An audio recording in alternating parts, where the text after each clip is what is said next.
Everyone, good morning. कैसे हैं आप सब? आई होप आप सब बहुत अच्छे होंगे। तो अभी सुबह का टाइम है, सुबह के 8 बज रहे हैं। 8 बज के 5 मिनट हो चुके हैं। तो चाय हमने पी ली है। बाकी अभी ना कोई भी काम नहीं किया है मैंने। आज भी सबसे पहले बनाऊंगी मैं नाश्ता, क्योंकि मुझे ना आज किचन साफ़ करना है। बाकी दिवाली की मेरी सारी सफाई हो चुकी है। किचन रह गया था मेरा। किचन मेरा हो नहीं पा रहा था, कभी ना कभी कुछ ना कुछ काम आ रहा था बीच में। तो अभी तो फिर दिवाली में टाइम बहुत कम बचा है। फिर उसके बाद आगे की तैयारियां होंगी, दिवाली की शॉपिंग, बाकी के और काम होंगे। तो फिर मुझे टाइम नहीं मिलेगा। और आज ना बच्चों की भी छुट्टी है, तो मैं आज ही इस काम को करूँगी, क्योंकि फिर बच्चे भी मेरी ना हेल्प करा देंगे इस काम में। तो आज मैं किचन की सफाई करूँगी, लेकिन उससे पहले बनाऊँगी नाश्ता। नाश्ता बन जाएगा तो हस्बैंड भी नाश्ता करके टाइम से अपने काम पे चल जाएंगे। उनके पास भी बहुत ज़्यादा काम है, आजकल बहुत बिजी हैं वो दिवाली के काम में। तो और तनु ना अभी सो रही है, वो नहीं उठी। वो रात को लेट आई थी ना स्कूल से, तो सारा दिन थक जाती है वो भी स्कूल में। तो वो लेट आई थी, वो सो रखी। बाकी मोनू तो सुबह जल्दी उठ गया था। मोनू सुबह जल्दी इसलिए उठ गया था कि उसको ना उसके पापा जैसे लड़ी लगा रहे, तो उसको फिर ये था कि अगर सुबह पापा लड़ी लगाएंगे। आधी उन्होंने कल दिन में लगाई थी, उनको टाइम नहीं मिला। उसके बाद फिर आधी अब सुबह लगा रहे हो। तो ना उसको ये था कि पापा जब सुबह लड़ी लगाएंगे तो मैं भी पापा की हेल्प करूँगा। उसको तो शौक ही रहता है काम करने का। तो वो ना जल्दी उठ गया था। तो वो बाहर है, हस्बैंड भी लगे हुए हैं अपने कामों में। तो चलिए सबसे पहले मैं नाश्ता बनाती हूँ। और यहाँ पे देखो आप लोग, हस्बैंड ने पूरा सामान फैला रखा है। हस्बैंड ने लड़ी लगाने के काम पे लगे हुए हैं। तो देखो तैयारी चल रही है, वायर वगैरह पता नहीं क्या कर रहे हो। तो हस्बैंड ने सारा सामान यहाँ पे फैला रखा है, तो इस काम को कर रहे हैं। और ना कोई मुझसे पूछ रहा था कि आजकल आपको कालू, मतलब कालू नहीं दिखाई दे रहा, वो कहाँ है। तो ये हमारा देखिए बाहर वाला एक स्टोर रूम है। तो यहाँ पे ना कालू का बिस्तर हम लगा के रखते हैं। जैसे कि मैंने बताया था, वो पटाखों से ना बहुत ज़्यादा डरता है। तो यहाँ हमने उसका देखो बिस्तर लगा रखा है। तो यहाँ पे रहता है कालू आजकल। अभी तो फ़िलहाल नहीं है, वो कहीं बाहर पता नहीं कहाँ गया है। तो यहाँ पे हमने उसका बिस्तर लगा रखा है। तो चलिए फिर मैं भी चलती हूँ अंदर। नाश्ता बनाऊँगी सबसे पहले। नाश्ते का काम हो जाएगा तो बाकी काम उसके बाद मेरे होते रहेंगे। तो चलिए फिर नाश्ते की तैयारी करती हूँ, नाश्ता बनाती हूँ। यहाँ पे मैंने ना प्याज चॉप कर ली है चॉपर में, क्योंकि मैं आज नाश्ते में बनाने वाली हूँ अंडा भुजिया। तो प्याज चॉप की है मैंने। तो चलो फटाफट से नाश्ता बनाती हूँ मैं पहले। तो 10 बज गए हैं सुबह के। नाश्ता हमारा हो गया है और अब मैं जा रही हूँ कालू को नाश्ता देने। तो कालू दिखाती हूँ, कालू घर आ चुका था सुबह ही।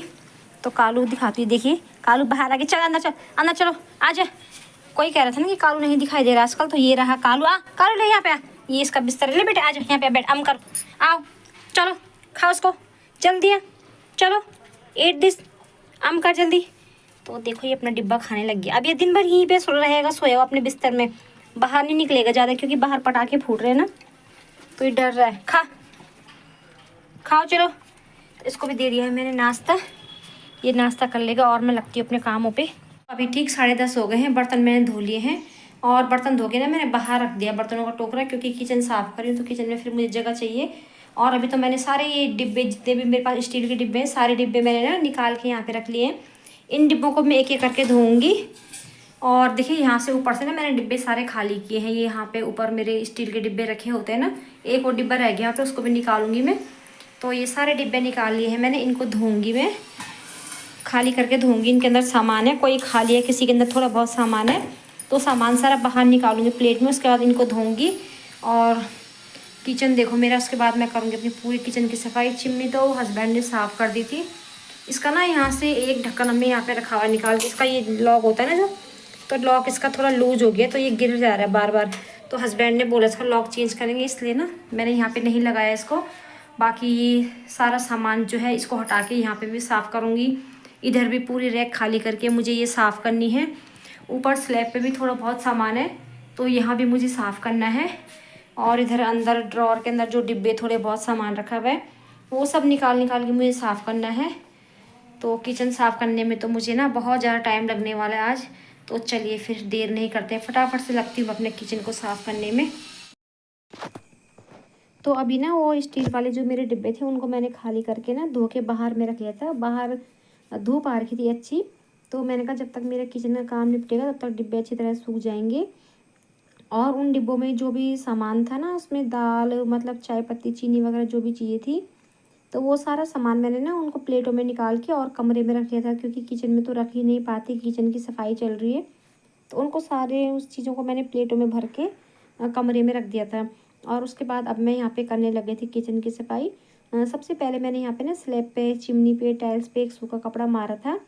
यहाँ पे स्लैब पे जो भी मेरे अखबार और मैंने प्लास्टिक वगैरह लगा रखे उनको भी ना मैंने अच्छे से झाड़ लिया था। और सबसे पहले मैं एक सूखा कपड़ा मार लूँगी चिमनी पे सब जगह। तो यहाँ पे जैसे मैं चिमनी पे कपड़ा मार रही थी ना, तो मेरा हाथ ना चिमनी पे कहीं पे साइड में लग गया था। तो मेरे हाथ की ना एक चूड़ी टूट गई थी और हल्का सा मेरे हाथ में लग भी गया था। तो वही मैं देख रही थी। तो चलो कोई बात नहीं, छोटी मोटी चोट तो फिर लगती रहती है किचन के काम में, कहीं पे हाथ कटता है, कहीं पे जल जाता है, तो ये तो होता रहता है।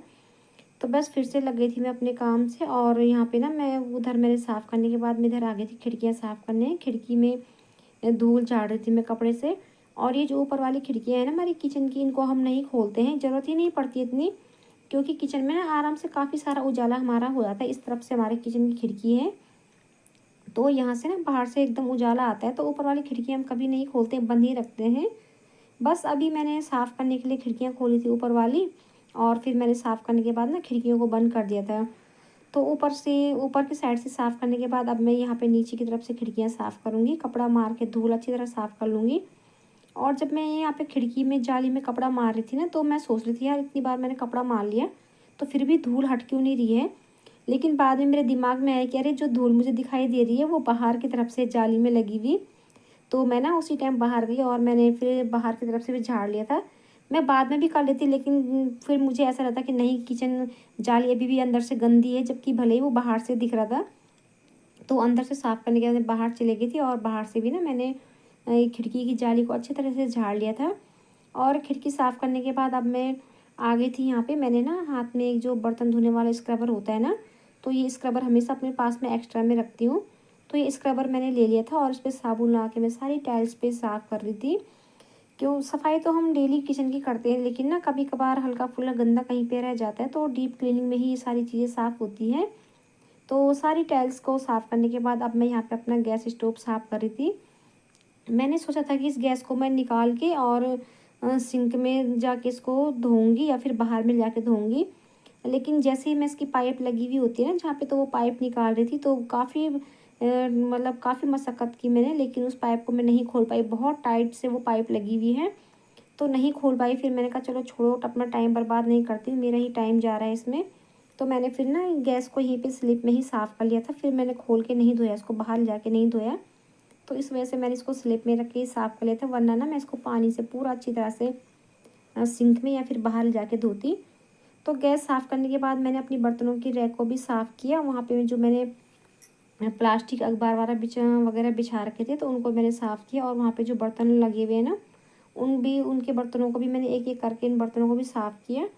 और रैक साफ़ करने के बाद अब मैंने यहाँ पे ये ड्रॉर खोली। यहाँ पे भी जो डिब्बे थे ना, मैंने इन डिब्बों को कपड़ा मार के साफ़ कर लिया था।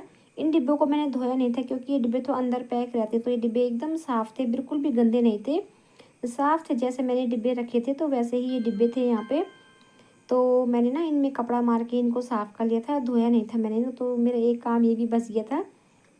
और यहाँ पे अभी जो भी मेरे डिब्बे वगैरह रखे हुए थे ना, तो कुछ डिब्बे इसमें खाली थे, तो जो डिब्बे खाली थे ना उनको मैंने एक साइड लगा लिया था, और जिनमें सामान था मैंने उनको एक साइड लगा लिया था। तो उस तरफ की सफाई करने के बाद अब मैं यहाँ पे आ गई हूँ सिंक वाला एरिया साफ़ करने। यहाँ पे भी ना मैंने पूरी टाइल्स पे साबुन लगा के, जो टैप वगैरह है सब पे साबुन लगा के इनको धोया था। तो मेरे किचन का थोड़ा सा ही काम बचा था। आप लोगों को लग रहा होगा कितनी जल्दी मेरे किचन की सफाई होगी, बहुत जल्दी काम निपट गया, लेकिन ऐसा नहीं था। कम से कम 3 से 3.5 घंटे मुझे किचन साफ़ करने में लग गए थे। वो तो मैं आप लोगों को ना थोड़ा थोड़ा शॉर्टकट में कट कट करके दिखा रही हूँ, वरना अगर पूरी क्लीनिंग में आप लोगों को दिखाती ना, तो 3-4 घंटे का तो मेरा ये वीडियो बन जाता। तो 3-4 घंटे का तो वीडियो कौन देख पाता है भाई। तो इसलिए मैं कट कट करके दिखा रही थी आप लोगों को, और आप लोग सोचेंगे कि कितनी जल्दी मेरा किचन साफ़ हो गया, लेकिन ऐसा नहीं था, बहुत ज़्यादा टाइम लगा। तो ऊपर से सफाई करने के बाद अब मैं आ गई थी नीचे फर्श की सफाई करने। यहाँ पे मैंने ना ये जो स्टील वाला तार वाला जो जूना होता है वो ले लिया था, ये भी मेरे पास एक एक्स्ट्रा रखा हुआ था। तो ये ना फर्श वगैरह टाइल्स वगैरह साफ़ करने के लिए हमेशा मैं इसको रखती हूँ अपने पास, तो ये मैंने इसी काम के लिए रखा हुआ है। तो मैंने यहाँ पे फर्श पे ना रेड वाला हार्पिक होता है, जो रेड वाला हार्पिक मैंने डाल दिया था, और उससे ना मैं ये फर्श साफ़ कर रही थी। मैंने हाथों में कोई ग्लव्स वगैरह नहीं पहने थे, तो इसकी वजह से ना मेरे हाथों में हल्की जलन सी, चिलमिलाहट सी भी होती है। होता है ना, हार्पिक वगैरह से हाथों में लग जाए तो होता ही है। तो बस यहाँ पे अच्छे से मैंने ना ये तार वाले जूने से अपनी ये फर्श को भी अच्छी तरह साफ़ कर लिया था। तो उसके बाद मैंने ना गीले कपड़े से पहले पूरी फर्श को साफ़ किया और गीले कपड़े से पोंछने के बाद उसके बाद मैंने यहाँ पे पोछा लगाया। 2 बार का मैंने पोछा लगाया था इसमें, तो फर्श मेरी अच्छी तरह से साफ़ हो गई। तो ये देखिए अपनी किचन को मैंने ना पूरा अच्छे से साफ़ कर लिया है। आप लोगों ने देखा मैंने एक एक सामान को हटा के किचन को अच्छी तरीके से साफ़ किया है। टाइल्स पे ये साबुन का ब्रश वगैरह मार के, और ये डिब्बे जो मैंने ऊपर से धो के रखे थे ना, तो ये सूख चुके हैं। इनको भी मैंने इनकी जगह पे लगा लिया है, सेट कर दिया किचन मैंने अपना पूरा। तो देखिए किचन मेरी एकदम क्लीन हो गई है। और ये बर्तन जो सुबह धोए थे तो इनको भी अंदर ले आई हूँ, ये भी सूख चुके हैं। तो बाकी आप देखिए कब से सोच रही थी मैं किचन का काम करना है, कब से किचन मेरे सर पे भार था रखा हुआ। आज ना मेरा भार हल्का हो गया। तो देखो, और ये रैक भी ना मैंने पूरे इसके एक एक बर्तन निकाल के यहाँ पे साफ़ किया, दोबारा इसके ऊपर पेपर वगैरह लगा के। तो सारे बर्तनों को मैंने एक एक करके धोया है दोबारा से। तो ये देखिए, और फर्श भी मैंने ना अच्छी तरीके से साफ़ की है। ये रेड वाला हार्पिक होता है ना जो, तो उससे मैंने फर्श साफ़ किया है। तो फर्श भी मेरी पूरी अच्छी से साफ़ हो गई है। और आज ना मन मेरा एकदम हल्का हो गया, बहुत ज़्यादा हल्का हो गया मन किचन साफ़ करके। होता है ना जब हम किसी काम के बारे में सोचते करना है तो सर में एक भार जैसा लगता है। तो आज मेरा मन हल्का हो गया है। तो किचन मेरी साफ़ हो गई पूरी। और ना ठीक 10 बजे मैं किचन साफ़ करने आई थी किचन में, और 10:10 पे, और ठीक 1:30 बज चुके हैं। तो आप लगा लीजिए 3.5 घंटे मुझे किचन में लग गए साफ़ करते करते। तो चलो कोई बात नहीं, सफाई की है तो टाइम तो लगना था, मेहनत लगनी थी। तो चलिए फिर, किचन तो मेरी एकदम साफ़ है। और अभी मैं आ गई हूँ नीचे। ये किचन की सफाई में जो भी गंदा मतलब फालतू के कबाड़ कागज़ वगैरह जो भी सामान निकला एक्स्ट्रा का, तो वो सारा सामान मैं यहाँ पे डस्टबिन में डाल के ले आई हूँ। और यहाँ पे मैंने ना जला दिया है। वैसे तो हम कूड़े की गाड़ी में डालते हैं कूड़े की गाड़ी आती है डेली, लेकिन आजकल देखिए हमारे धान कट चुके हैं। आपने देखा होगा मेरे इससे पहले वाले ब्लॉग में, तो खेत खाली हो रखे हैं। तो मैंने कहा चलो कब तक कूड़े वाले का वेट करूँ, डस्टबिन फुल भर गया था। तो ये कूड़ा मैंने यहाँ पे जला दिया है। और ये ना खेत का कुछ कचरा था, ये सुबह मोनू ने इकट्ठा किया था। अब खेत में निकलता है ना घास फूस वगैरह कई चीज़ें, तो यहाँ पे मोनू ने इकट्ठा कर रखा है। इसको भी मैं जला दूँगी, सारा कचरा एक साथ जल जाएगा। थोड़ा बहुत यहाँ पे भी किनारे किनारे भी है घास, इसको भी मैं इकट्ठा करूँगी। तो यहाँ पे जला दूँगी मैं इसके साथ। और ये पूरा तो हमारा जल ही रहा है, बल्कि मैं सोच रही हूँ कि इस वाले कबाड़ को भी ना मैं इसके ही ऊपर डाल देती हूँ यहाँ पे, तो सारा अच्छे से जल जाएगा। इसमें जो थोड़ा बहुत सामान रह गया है तो वो भी अच्छे तरीके से जल जाएगा। इसके ऊपर डालती हूँ पहले मैं उस कचरे को उठा के। तो देखो मैंने वो सारा घास वगैरह जो भी कबाड़ इकट्ठा था वो भी ना मैंने उठा के इसके ऊपर डाल दिया है। तो यहाँ पे जल रहा है, ये धीरे धीरे आग पकड़ रहा है। तो ये जल जाएगा, काफ़ी टाइम लेगा जलने में, लेकिन जलता रहेगा धीरे धीरे। और आपको पीछे से ना अजीब सी आवाज़ भी आ रही होगी। तो यहाँ पे सामने ना इस वाले मकान का काम चल रहा है, पे मकान बन रहा है ना ये, तो इस वाले मकान पे काम चल रहा है। पत्थर वगैरह लग रहे हैं शायद वहाँ पे, तो कटिंग होती रहती है दिन भर। तो वहीं से आपको ना ये देखिए ये आवाज़ें इसी मकान से आ रही है। और पूरा तो हमारा जल ही चुका है। तो चलिए फिर इस वीडियो का भी मैं यहीं पे एंड करती हूँ। फिर से मिलते हैं एक और नई वीडियो के साथ। तब तक के लिए बाय बाय।